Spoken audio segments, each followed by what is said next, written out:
Subscribe कीजिए हमारे इस यूट्यूब चैनल को और लेटेस्ट वीडियो का नोटिफिकेशन पाने के लिए बेल आइकन ज़रूर प्रेस कीजिए। दोस्तों, आज हम सीखेंगे कोरल ड्रा में ताजमहल का निर्माण कैसे करेंगे। जी हाँ दोस्तों, कैसे आप कोरल ड्रा में इंटरैक्टिव ब्लेंड टूल और बेजियर टूल का यूज़ करके ताजमहल क्रिएट करेंगे। आज इस वीडियो में हम स्टेप बाय स्टेप सीखेंगे। तो चलिए बिना देर किए शुरू करते हैं आज का यह इम्पॉर्टेंट वीडियो। नमस्कार दोस्तों, मैं अंजलि पांडे आप सभी का सीसीआई एजुकेशन नगरा के इस डिजिटल क्लास में एक बार फिर से स्वागत करती हूँ। दोस्तों, आपको यह ज़रूर पता होगा कि ताजमहल दुनिया के 7 अजूबों में से एक माना जाता है। तो कैसे आप इस ताजमहल को अट्रैक्टिव तरीके से कोरल ड्रा में क्रिएट करेंगे, इसके बारे में आज हम सीखेंगे। अगर आपने हमारे पुराने वीडियोस देखे होंगे तो आपको ये ज़रूर पता होगा कि कोरल ड्रा को स्टार्ट कैसे करना है। कोरल ड्रा को स्टार्ट करने के लिए अपने कीबोर्ड से विंडो बटन के साथ आर बटन प्रेस करेंगे और रन के डायलॉग बॉक्स में हम कोरल ड्रा का code name coral DRW type करके और जैसे ही एंटर बटन पे प्रेस करेंगे तो कोरल ड्रा ओपन होकर हमारे मॉनिटर स्क्रीन पर दिखाई देने लगेगा। यहाँ से आकर के हम न्यू बटन पे क्लिक करेंगे तो हमारे सामने एक ब्लैंक और सादा नया पेज ओपन हो जाएगा। अब हम इसको बनाना शुरू करते हैं। सबसे पहले हम यहाँ फ्री हैंड टूल के फ्लाई आउट पे क्लिक करेंगे और इसके अंतर्गत दूसरा जो टूल है बेजियर टूल, इसको हम चुन लेते हैं। हमने जैसे बेजियर टूल पे क्लिक किया, हमारा पॉइंटर प्लस के शेप में चेंज हो चुका है। अब हम यहाँ से आकर के एक तिरछा लाइन ड्रॉ कर लेते हैं। हमने यहाँ से एक तिरछी लाइन ड्रॉ कर ली। उसके बाद हम शेप टूल को चुनेंगे और इसके बीचों बीच यहाँ पे हम पॉइंट कर देंगे। वो पॉइंट हो चुका है। उसके बाद हम प्रॉपर्टी टूल बार पे पहले इस कर्व लाइन को स्ट्रेट करते हैं। उसके बाद कन्वर्ट लाइन टू कर्व पे क्लिक करेंगे तो इसमें 2 छोटे छोटे पॉइंट्स आ जाएंगे। उसके बाद नीचे वाले पॉइंट्स को हम यहाँ से ऊपर की तरफ और जो ऊपर वाला पॉइंट्स है उसे नीचे की तरफ ड्रैग करते हुए गुंबद का निर्माण कर लेते हैं। यहाँ से आकर के हमने गुंबद जैसी आकृति क्रिएट कर ली। उसके बाद कंट्रोल D करेंगे तो ये उसका डुप्लीकेट तैयार कर देगा। कंट्रोल D डुप्लीकेट का शॉर्टकट की होता है। उसके बाद हम प्रॉपर्टी टूल बार से मिरर बटन का यूज़ करेंगे तो ये उसको उसके अपोजिट डायरेक्शन में कन्वर्ट कर देगा। यहाँ से आकर के हम उसको बिल्कुल सेट कर लेते हैं जैसे अपने अकॉर्डिंग सेट करना चाहते हैं। फिर हम टूल बॉक्स में इंटरैक्टिव ब्लेंड टूल का चुनाव करेंगे और इस पहली वाली लाइन पे क्लिक करते हुए हम इसे इंटरैक्टिव ब्लेंड टूल की सहायता से ब्लेंड कर लेते हैं। इसकी सहायता से इस शेप के अंदर कई सारे लाइन आ जाएंगे। जैसे ही हम ब्लेंड टूल का यूज़ करते हैं इस शेप के अंदर कई सारे और लाइनें आ जाएंगी। अब प्रॉपर्टी टूल बार पे हम इसके अंदर स्टेप की संख्या को घटा या बढ़ा सकते हैं, अर्थात लाइन की संख्या को अगर हम इंक्रीज़ और डिक्रीज़ करना चाहते हैं तो प्रॉपर्टी टूल बार की सहायता से हम उसे कर सकते हैं। ये हमारा गुंबद बन के तैयार हो चुका है। अब हम इसको अपने अकॉर्डिंग सेट कर लेते हैं। अब इसके नीचे हमें लाइन ड्रॉ करना है तो इसको हमने थोड़ा ऊपर यहाँ से ऐसे ड्रैग कर लिया और जूमिंग बढ़ा लिया है। जूमिंग बढ़ गया। यहाँ से अब हम बेजियर टूल चुनेंगे और इसके नीचे एक स्ट्रेट लाइन ड्रॉ कर लेंगे। यहाँ से हमने एक स्ट्रेट लाइन ड्रॉ कर लिया और फिर इसका हमने डुप्लीकेट तैयार कर लिया। डुप्लीकेट करने का शॉर्टकट की कंट्रोल D होता है। जब डुप्लीकेट तैयार हो जाएगा तो इसको हम ऐसे नीचे अच्छे से सेट कर देंगे और फिर इंटरैक्टिव ब्लेंड टूल की सहायता से इसके अंदर भी हम कई सारी लाइनों को ड्रॉ कर देंगे। यहाँ से आकर के हमने इसके अंदर भी लाइन ड्रॉ कर लिया और इसके अंदर जितने भी नंबर ऑफ़ स्टेप हैं, नंबर ऑफ़ लाइंस हैं, उन्हें डिक्रीज़ हम यहाँ से कर लेते हैं। और अगर आपको इंक्रीज़ करना होगा तो आप इंक्रीज़ भी आसानी से कर सकते हैं। अब हम पिक टूल की सहायता से इसे अच्छे से सेट कर देते हैं और इनके बीच थोड़ा स्पेस हम यहाँ से कर देते हैं। हमने अब जूमिंग कम कर दिया।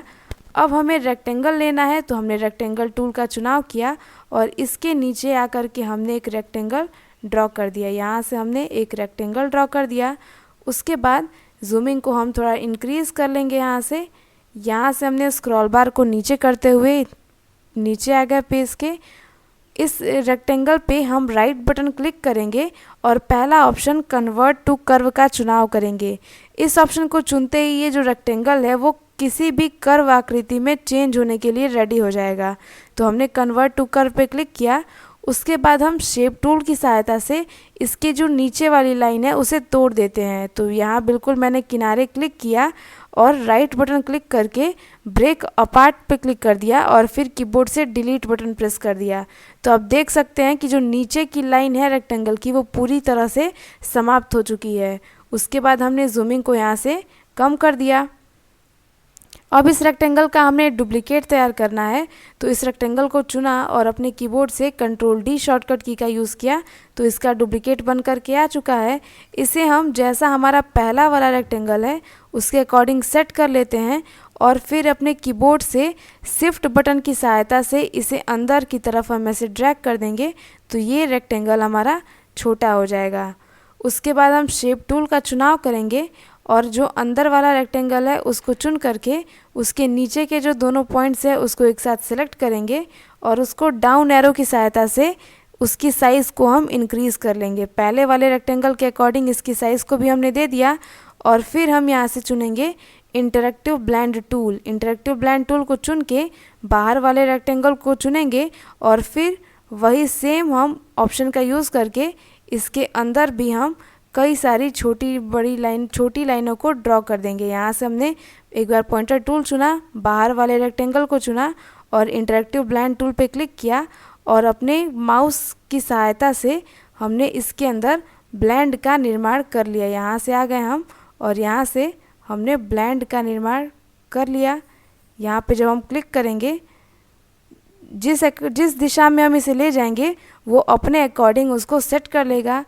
अब इसका निर्माण हो गया। अब अंदर वाले रेक्टेंगल को हम क्लिक करेंगे। यहाँ से पॉइंटर टूल चुन लिया, अंदर वाले रेक्टेंगल को क्लिक करके थोड़ा इसे हम अप कर देते हैं अप साइड में। अब देखिए इसका जो डिज़ाइन है वो काफ़ी प्यारा लग रहा है। इसकी जूमिंग को हमने यहाँ से कम कर दिया। उसके बाद हम यहाँ से बिजायर टूल चुनेंगे और इसके अंदर का दरवाज़ा यहाँ से क्रिएट करेंगे। उसके लिए हमने एक तिरछी लाइन ड्रॉ कर ली और उसके बाद एक स्ट्रेट लाइन ड्रॉ कर लिया। तो तिरछी लाइन ड्रॉ हो चुकी है और नीचे ला करके एक बार क्लिक कर देंगे तो एक स्ट्रेट लाइन ड्रॉ हो गई। अगर ये लाइन टेढ़ी मेढ़ी है तो शेप टूल की सहायता से इसे आकर के हम यहाँ से स्ट्रेट कर लेंगे। उसके बाद जो तिरछी लाइन ड्रॉ की है उसके बीचों बीच क्लिक करेंगे, एक पॉइंट बन जाएगा और फिर इसे हम कन्वर्ट टू कर्व की सहायता से यहाँ से हम एक कर्व आकृति का निर्माण कर लेते हैं। इसे भी हमने गुंबद जैसा आकार हल्का सा दे दिया ताकि ये भी गुंबद की तरह थोड़ा बहुत लगे। तो ये गुंबद का आकार हो चुका है। उसके बाद हम कंट्रोल डी करेंगे, उसका डुप्लीकेट हो जाएगा और फिर प्रॉपर्टी टूल बार से हम मिरर ऑप्शन का यूज़ करेंगे तो ये उसके अपोजिट हो जाएगा। यहाँ से ला करके इसको हमने सेट कर दिया और इसके अंदर भी ठीक उसी टूल का चुनाव करना है। इंटरैक्टिव ब्लेंड टूल को हम चुन लेंगे और इसके अंदर भी हम कई छोटी बड़ी लाइनों को यहाँ से ड्रॉ कर लेते हैं। तो आप देख सकते हैं इसके अंदर भी कई सारी लाइनें आ चुकी हैं और इसका साइज़ हम यहाँ से छोटा करते हुए इसके अंदर ला करके हम यहाँ पे सेट कर देंगे।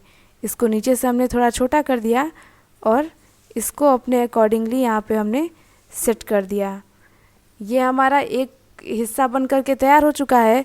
उसके बाद हम सभी को एक साथ सेलेक्ट करेंगे और यहाँ से आकर के इसके साइज़ को थोड़ा यहाँ से हम बड़ा कर लेंगे। ये बीचों बीच का हिस्सा है तो ये थोड़ा मोटा होता है तो इसको हमने यहाँ से आकर के बड़ा कर दिया और फिर हमने कंट्रोल जी कर दिया ताकि ये सभी आपस में ग्रुप हो जाएं और कंट्रोल डी किया। कंट्रोल डी डुप्लीकेट के लिए और जो हमारा डुप्लीकेट शेप है उसको हमने उसके राइट साइड में लाकर और यहाँ पर उसका आकार थोड़ा पहले वाले शेप की अपेक्षा छोटा कर दिया। ये हमारा छोटा हो गया। उसके बाद इस पर राइट बटन क्लिक करके इस दूसरे वाले शेप पे और इसे हम अनग्रुप कर देंगे ताकि ये सभी आपस में जो ग्रुप हैं वो हट जाएं और जो अंदर वाला रेक्टेंगल दिख रहा है उसका अब हम ग्रुप तय करेंगे, उसका हम डुप्लीकेट तैयार करेंगे। उसके लिए कंट्रोल डी करेंगे तो ये डुप्लीकेट बन जाएगा। उसे हम इधर बाहर की तरफ ला करके सेट करेंगे और फिर शेप टूल की सहायता से इसकी आकृति को थोड़ा टेढ़ा करेंगे। तो उसके लिए हमने अंदर वाले रेक्टेंगल को सेलेक्ट किया और यहाँ से आ करके उसको हम यहाँ पे टेढ़ा करेंगे। यहाँ से हमने उसको चुन लिया और इसे हमने अंदर की तरफ कर दिया। वैसे ही सेम बाहर वाले रेक्टेंगल को भी अब हम चुनेंगे और उसे भी हम अंदर की तरफ स्मॉल करेंगे। यहाँ से हमने जूमिंग बढ़ा दिया और इस रेक्टेंगल को हमने चुन लिया और इसे भी हमने यहाँ से थोड़ा बहुत अंदर की तरफ करके और टेढ़ा कर दिया। तो आप देख सकते हैं कि ये हमारा रेक्टेंगल थोड़ा बहुत टेढ़ा हो चुका है। इसके साइज़ को हम यहाँ से थोड़ा कम कर लेते हैं।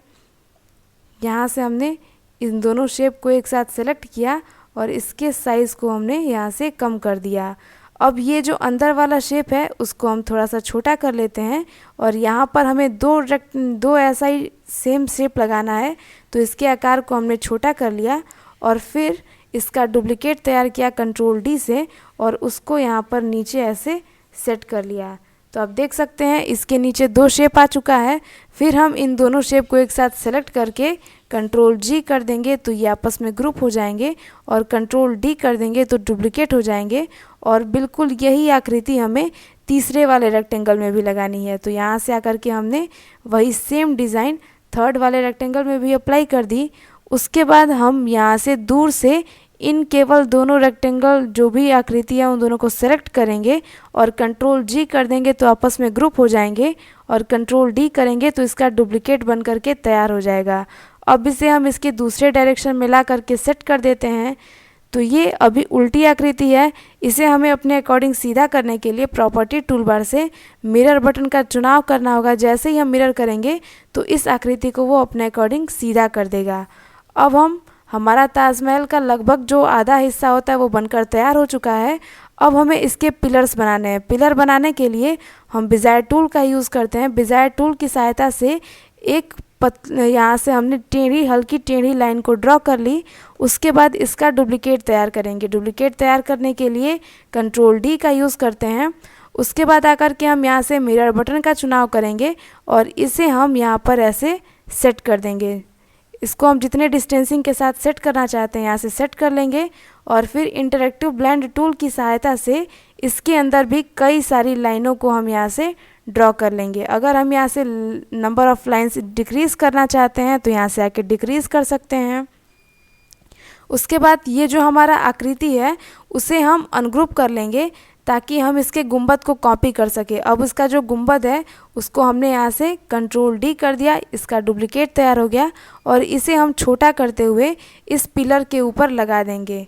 हमने यहाँ से उसकी आकृति को छोटा किया और इस पिलर के ऊपर ला करके सेट कर दिया। यहाँ से इसको थोड़ा हम ऊपर कर लेते हैं।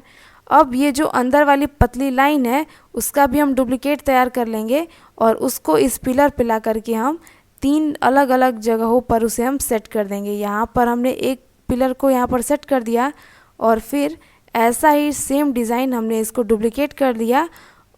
इसको हमने चुना और यहाँ से आकर के हमने इसको डुप्लीकेट कर दिया कंट्रोल डी और फिर इसको हम यहाँ से नीचे ला करके सेट कर देंगे। यहाँ से हमने इसके साइज़ को भी थोड़ा इंक्रीज़ कर लिया बाहर की तरफ। फिर से हम इसको डुप्लीकेट करेंगे तो यहाँ से हमने इस शेप को सेलेक्ट किया और कंट्रोल डी कर दिया तो इसका डुप्लीकेट तैयार हो गया और इसे हम ला करके बिल्कुल नीचे की तरफ यहाँ पर सेट कर देंगे। ये देखिए हमारा पिलर भी बनकर लगभग तैयार हो चुका है। अब हम इस पिलर को सेलेक्ट करेंगे और ग्रुप कर लेंगे। यहाँ से हमने इसको सेलेक्ट किया और कंट्रोल जी की सहायता से इसे हम ग्रुप कर लेंगे।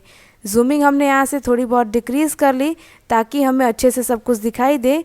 इस पिलर को हम इसके अकॉर्डिंग यहाँ पर सेट कर देंगे और कंट्रोल जी करके और कंट्रोल डी कर देंगे तो इसका डुप्लीकेट तैयार हो जाएगा और इसको ला करके हम यहाँ पर राइट साइड में यहाँ से सेट कर देते हैं। हमने इसको यहाँ पर राइट साइड में सेट कर दिया और फिर हम यहाँ से चुनेंगे बिजायर टूल को। बिजायर टूल को हमने चुना और यहाँ से एक लाइन ड्रॉ करते हुए यहाँ पर हम क्लिक कर देंगे। जैसे ही हम यहाँ पे क्लिक करेंगे तो एक लाइन आ जाएगी।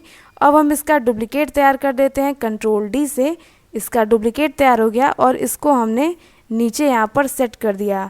इसके अंदर भी हमें इंटरैक्टिव ब्लेंड टूल का यूज़ करना है तो यहाँ पर आ करके हम इंटरैक्टिव ब्लेंड टूल की सहायता से इसके अंदर कई सारी लाइनों को ड्रॉ कर लेते हैं। हम यहाँ पर आ गए और इंटरैक्टिव ब्लेंड टूल का यूज़ कर लिया। इसके अंदर कई सारी लाइनें आ चुकी हैं। लाइनों को डिक्रीज़ करना है तो अभी मैंने कुछ देर पहले बताया कि प्रॉपर्टी टूलबार की सहायता से हम लाइनों को डिक्रीज़ कर सकते हैं और कंट्रोल डी करके इसका डुप्लीकेट हमने कर लिया और इसको अब हम अपोजिट साइड में ला करके यहाँ से सेट कर देते हैं। हमने इसको लिया अपोजिट साइड में। ये देखिए हमारा पिलर बहुत नीचे है तो इस पिलर को हमने थोड़ा ऊपर कर दिया और इस रेक्टेंगल को भी उसके अकॉर्डिंग बिल्कुल हमने सेट कर दिया। तो ये हमारा बन करके तैयार हो चुका है। अब हमें कुछ टेक्स्ट टाइप करना है तो उसके लिए हम टेक्स्ट टूल का चुनाव करेंगे और यहाँ पर जो भी टेक्स्ट टाइप करना होगा हम यहाँ पर टाइप कर लेंगे।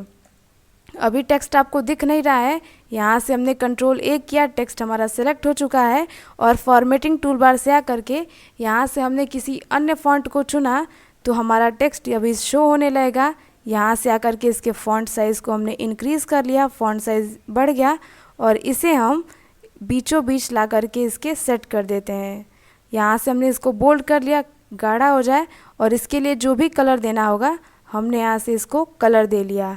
अगर आप चाहते हैं कि आप ताजमहल में कोई कलर फिल करें तो चूँकि ये हमारा सभी लाइन है तो लाइन पे कलर फिल होता नहीं है, तो लाइन का आउटलाइन कलर देते हैं हम। तो सभी शेप को एक साथ सेलेक्ट कर लेंगे और आपस में ग्रुप कर लेंगे। ग्रुप करने के लिए कंट्रोल G शॉर्टकट की का यूज़ करेंगे और जो भी कलर देना होगा उस कलर पे आके जब हम राइट बटन क्लिक करेंगे तो उसके अकॉर्डिंग हमारा ताजमहल का कलर आउटलाइन कलर बोलेगा। क्योंकि ये लाइन है तो लाइन में फिल नहीं लेता है, इसलिए यहाँ से आकर के हम जो भी आउटलाइन कलर देना चाहते हैं यहाँ से हम वो आउटलाइन कलर दे सकते हैं। तो देखा कितना सरल है ताजमहल को क्रिएट करना। हम आशा करते हैं आपको यह हमारा वीडियो पसंद आया होगा। अगर वीडियो आपको पसंद आया होगा तो इसे लाइक करिएगा, दोस्तों में शेयर करिएगा और ज़्यादा से ज़्यादा हमारे इस चैनल को सब्सक्राइब कीजिएगा और कमेंट करना बिल्कुल मत भूलिएगा। मिलते हैं अपने अगले कुछ खास वीडियो में, तब तक के लिए थैंक यू फ्रेंड्स।